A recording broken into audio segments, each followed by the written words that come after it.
ஐயா, நீங்க உங்க நண்பர்களுக்குள்ள ஒரு தடவ ஒரு டிஸ்கஷன் வந்திருக்கு. சாமி கிட்ட வர பக்தர்கள் குறைஞ்சுட்டாங்க அப்படின்னு சொல்லிட்டு. ஸோ, அப்போ நீங்க சாமி கிட்ட வரீங்க. அது வெரிஃபை பண்ற மாரி வர்றீங்க. அப்போ சாமி நடந்த சம்பவங்கள பத்தி கொஞ்சம் சொல்லுங்க. நாங்கள் சுவாமிகிட்ட போயிட்டு வந்து ஒரு 10 நாள் இருக்கும். அப்போ சுவாமி எங்ககிட்ட சொல்லியிருந்தாங்க, ஒவ்வொரு மாதமும் ஒரு 3 நாள் ஒரு தனிமையான இடத்துல வந்து எங்களை வந்து சேர்ந்து பேச சொல்லுவார். இந்த பிச்சைக்காரனை பற்றி பேசுங்க. And you can feel the biggest presence. நீங்கள் பேசும்போது இந்த பிச்சைக்காரனுடைய பிரசன்ஸ் அங்கே இருக்கும். அதனால் எங்கேயாவது ஒரு தனிமையான இடத்துல உட்காந்து ஒரு 3 நாள் இந்த பிச்சைக்காரனை பற்றி பேசுங்க அப்படின்னாரு. நாங்கள் அப்படி ஒரு நாள் ஒரு தடவை சிவகாசியில் உட்காந்து ஒரு இடத்துல ஒரு தனிமையான இடத்துல உட்காந்து பேசிக்கிட்டு இருந்தோம். அப்போ திடீர்னு யாரோ ஒரு டிவோட்டி சொன்னது ஞாபகத்துக்கு வந்தது, இப்போல்லாம் சாமிகிட்ட மிஞ்சி மாதிரி அதிக பேர் வர்றதில்லை, ரொம்ப குறைஞ்சிட்டாங்கங்கிற மாதிரி ஒரு கேள்விப்பட்டதை வந்து ஒரு நண்பர் சொன்னார். எங்களுக்கு எல்லாத்துக்கும் கொஞ்சம் வருத்தமாக இருந்தது. என்ன சாமிகிட்ட இப்பேற்பட்ட ஒரு மாஸ்டர்கிட்ட பக்தர்கள் வர்றது குறைஞ்சி போச்சுன்னா கொஞ்சம் கவலையாக இருக்கே.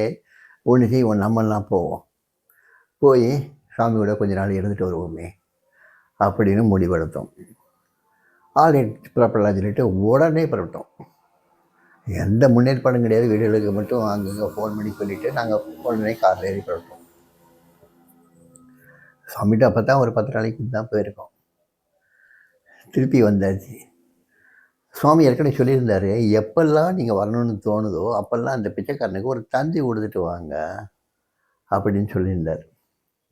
இதை வந்து நாங்கள் புறப்படுறதுக்கு வந்து ஒரு நண்பர் வந்து இந்த தந்தி கொடுத்துட்டு வர்றதுங்கிற சமாச்சாரத்தை மற்ற நண்பர்கள்ட்ட பேசும்போது, நம்ம ஒரு தந்திலாம் கொடுத்துருவோமான்னு சொல்லி பேசும்போது, ஒரு நண்பர் மட்டும், அப்பா வீட்டுக்கு போகிறதுக்கு தந்தி என்னத்துக்குயா, நம்ம வாட்டில் போக வேண்டியதானே அப்படின்னு சொன்னோடனே எல்லாருக்கும் லாஜிக்காக தெரிஞ்சது. ஆமாம், சரிதான், நம்ம அப்பா வீட்டுக்கு போகிறதுக்கு எதுக்கு தந்தி கொடுக்கணும் அப்படின்னு சொல்லிட்டு, ஆனால் அங்கே போயிட்டு நான் சொன்னபடி நீ கேட்கல, நீங்கள் போகலாம் அப்படின்னு சொல்லிட்டாருன்னா என்னையா பண்ணுறது?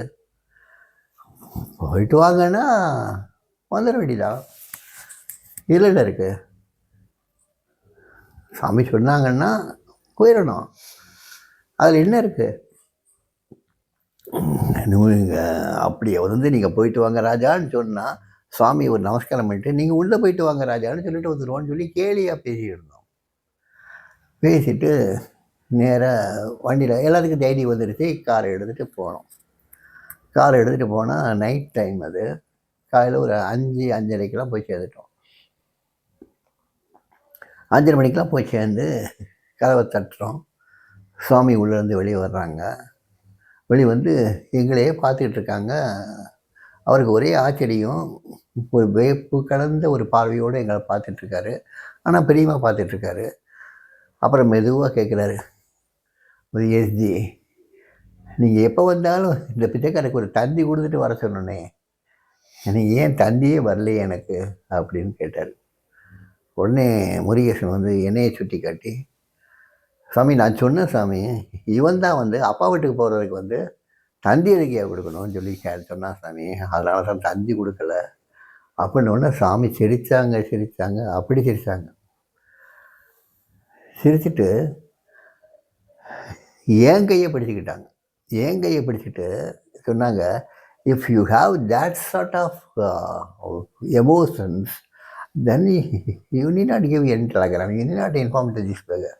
உனக்கு அந்த மாதிரி ஒரு உணர்வு பூர்வமான எண்ணங்கள் இருந்ததுன்னா நீ இந்த மாதிரிலாம் தந்தி கொடுத்து தகவல் கொடுத்து வர வேண்டிய அவசியம் இல்லை, எப்போனாலும் வரலாம் அப்படின்னு சொல்லிட்டு என் கையை பிடிச்சி கூப்பிட்டு உள்ளே போயிட்டாங்க.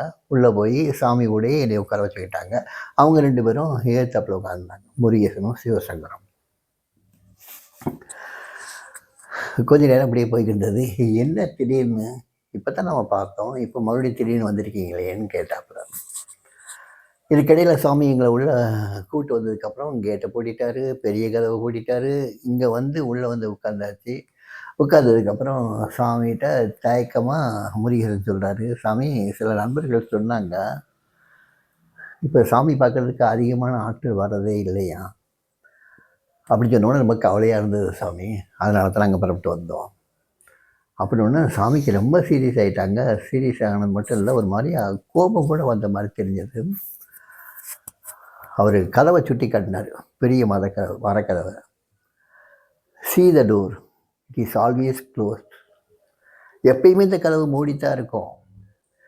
எங்கள் அப்பா இந்த பிச்சைக்காரர் யாரை பார்க்கணும்னு நினைக்கிறாரோ அவரை மட்டும்தான் இந்த பிச்சைக்காரர் பார்ப்பாரு தவிர்த்து, இந்த பிச்சைக்காரர் is not meant for the masses.